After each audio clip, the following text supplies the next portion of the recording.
गांव की धूल भरी गलियों में जहां सुबह सूरज की पहली किरणें खेतों पर पड़ते ही चिड़ियों की चहचहाहट गूंज उठती थी, वहीं उसी गांव के छोर पर मिट्टी और खपरैल से बने एक छोटे से घर में एक साधारण किसान अपने परिवार के साथ रहता था। किसान का जीवन न तो आसान था, न ही सुख सुविधाओं से भरा हुआ, पर उसके भीतर जो बात सबसे अनमोल थी, वह थी उसका भगवान पर अटूट विश्वास और उम्मीद। हर सुबह जब लोग अपने अपने कामों में व्यस्त हो जाते, तब यह किसान अपने छोटे छोटे बच्चों के साथ मंदिर की घंटियों की ध्वनि सुनते हुए हाथ जोड़कर भगवान से प्रार्थना करता। हे प्रभु, आप मुझे कभी हारने मत देना। आप मेरे परिवार का सहारा है। मेरे बच्चों का पेट आप ही भरते हो। मुझे ताकत दो ताकि मैं मेहनत कर सकूं। आप पर मेरा विश्वास कभी न टूटे। और प्रार्थना के बाद वह अपने खेतों में चला जाता और पसीना बहाना शुरू करता। गर्मी हो या ठंडी, बारिश हो या आंधी, वह मेहनत करने से पीछे नहीं हटता। परंतु विडंबना यह थी कि उसकी मेहनत कई सालों से रंग नहीं ला रही थी। कभी अचानक आंधी आती और उसकी फसल को उजाड़ देती, कभी तेज ओले गिरते और उसकी मेहनत मिट्टी हो जाती, कभी कीड़े लग जाते तो कभी बारिश ही नहीं होती और धरती फटकर बंजर हो जाती। ऐसी परिस्थितियों में कई बार उसकी पत्नी निराश होकर कहती, अब बहुत हो गया, हम ये गांव छोड़ दें और शहर चले। वहां मजदूरी करके गुजारा कर लेंगे। यहाँ तो हर साल भूखमरी झेलनी पड़ती है। लेकिन किसान शांत स्वर में कहता, नहीं, हम अपनी धरती नहीं छोड़ेंगे। यह मिट्टी ही हमारी माँ है और माँ को मुश्किल समय में छोड़ना पाप होगा। भगवान देख रहे हैं। अभी समय खराब है, पर मेहनत और उम्मीद कभी व्यर्थ नहीं जाती। एक दिन भगवान जरूर हमारी सुनेंगे। उसकी बातें सुनकर पत्नी कुछ नहीं कह पाती, लेकिन उसके दिल में कई बार डर घर कर लेता। बच्चों को भूखा देख उसका मन रो उठता, पर किसान की उम्मीद अडिग रहती। गांव वाले भी उसका मजाक उड़ाते। कोई कहता, यह आदमी पागल है। भगवान से उम्मीद करके पेट नहीं भरता। कोई कहता, जब बार बार फसल खराब हो रही है तो क्यों मेहनत करता है। लेकिन किसान सबकी हंसी को सहन करता और सिर्फ मुस्कुरा कर कहता, भगवान कभी अपने भक्तों को खाली हाथ नहीं छोड़ते। उनकी परीक्षा लंबी जरूर होती है, पर फल मीठा होता है।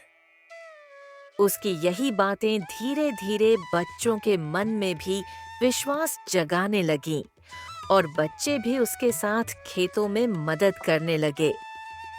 एक दिन गांव में दूर दराज से एक साधु आए। उनके चेहरे पर तेज था, आंखों में गहराई थी। वे जब किसान के खेत से गुजरे तो ठहर गए और बोले, बेटा, तुम्हारे चेहरे पर दुख तो है, पर आंखों में उम्मीद की लौ भी है। बताओ क्या बात है? किसान ने विनम्रता से उन्हें प्रणाम किया और अपनी सारी व्यथा बताई। साधु मुस्कुराए और बोले, याद रखो, भगवान से उम्मीद करना बहुत अच्छी बात है, पर उम्मीद को साकार करने के लिए मेहनत, धैर्य और सही दिशा भी जरूरी है। भगवान भी उन्हीं की मदद करते हैं जो खुद अपने कर्म से मदद करने की कोशिश करते हैं। यह सुनकर किसान के हृदय में जैसे ऊर्जा का संचार हो गया। उसने साधु के आशीर्वाद के साथ और भी दृढ़ निश्चय किया कि अब वह हार नहीं मानेगा। इस बार उसने खेती की तैयारी और भी अच्छे ढंग से शुरू की। बीज चुनने में सावधानी बरती, खेत को ठीक से तैयार किया, पानी की व्यवस्था की, पौधों की देखभाल की, समय पर खाद डाली, कीड़ों से बचाव किया, दिन रात अपने बच्चों के साथ खेत में काम किया। उसकी पत्नी ने भी अब उसका साथ देना शुरू कर दिया और आश्चर्य की बात यह हुई कि इस बार मौसम भी उसके साथ था। समय पर बारिश हुई, धूप ठीक रही, हवा नरम बही, खेत में पौधे हरे भरे उगने लगे। कुछ ही महीनों में खेत सुनहरी बालियों से झूम उठा। किसान की आंखों में आंसू आ गए। उसने आसमान की ओर हाथ जोड़कर कहा, प्रभु, आपकी कृपा से आज मेरी मेहनत रंग लाई, मेरी उम्मीद सच हुई। पत्नी ने भी भावुक होकर कहा, आप सही कहते थे। भगवान कभी अपने भक्तों को निराश नहीं करते। और गांव वाले जो उसका मजाक उड़ाते थे, अब उसके खेत की हरियाली देखकर दंग रह गए। कुछ ने उससे आकर माफी भी मांगी और कहा, तुम्हारी मेहनत और उम्मीद ने तुम्हें जीत दिलाई। हमने गलत समझा।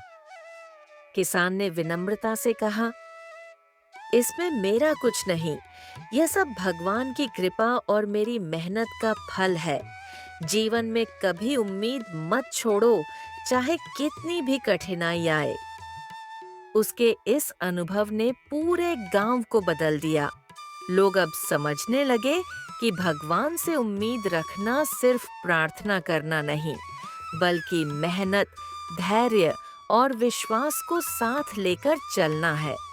और इसी उम्मीद ने एक साधारण किसान को गांव का सबसे बड़ा उदाहरण बना दिया।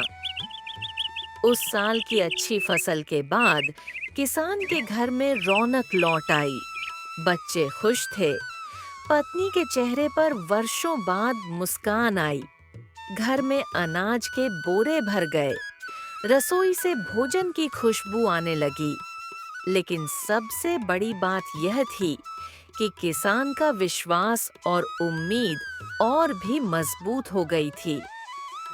उसने परिवार को समझाया, देखो, यह सब भगवान की कृपा और हमारी मेहनत का फल है।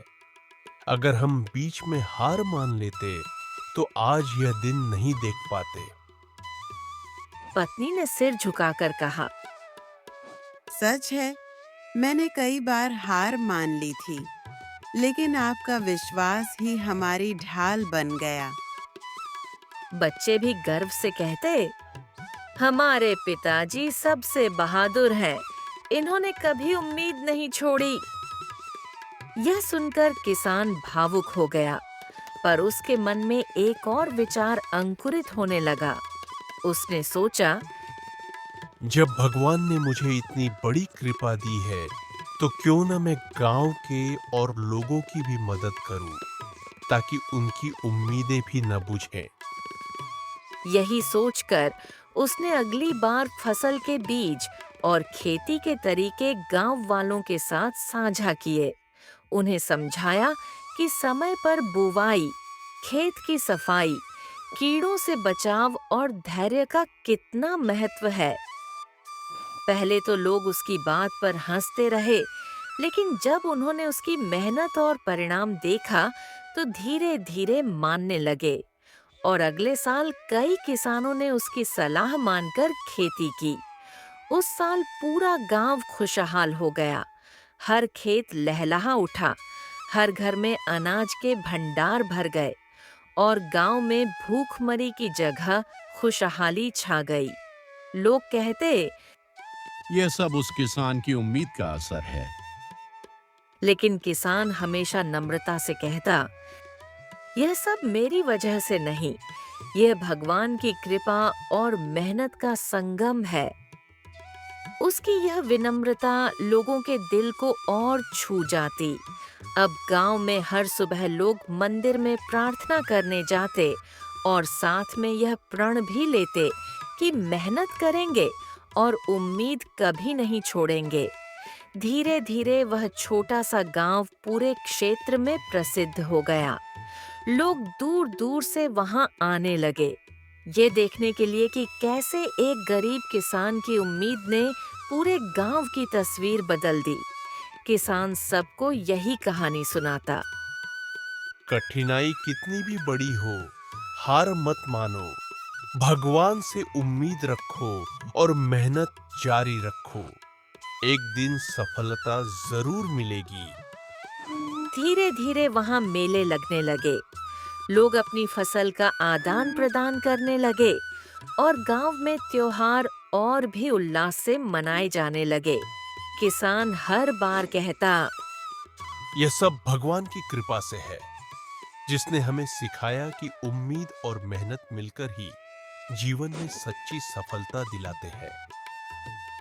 और जब भी कोई दुखी होकर उसके पास आता तो वह शांत स्वर में समझाता, बेटा, दुख जीवन का हिस्सा है, पर उम्मीद वह दीपक है जो अंधेरे में भी रास्ता दिखाता है। और जब तक दीपक जल रहा है, तब तक मंजिल दूर नहीं। और जब भी कोई दुखी होकर उसके पास आता, तो वह शांत स्वर में समझाता। उसकी यह बातें सुनकर हर कोई नया उत्साह लेकर घर लौटता। धीरे धीरे गांव का माहौल बदल गया। लोग अब सुबह उठते ही मंदिर जाते, प्रार्थना करते और फिर पूरे उत्साह से अपने काम में लग जाते। इसी विश्वास ने उस छोटे किसान को महान बना दिया। उसका नाम लिए बिना कोई भी प्रेरणा की बात पूरी नहीं होती। उसके जीवन की यह सीख आने वाली पीढ़ियों तक पहुंचाई जाने लगी कि भगवान से उम्मीद रखना सबसे बड़ी ताकत है, क्योंकि उम्मीद ही वह दीपक है जो अंधेरे में भी जलता है और रास्ता दिखाता है।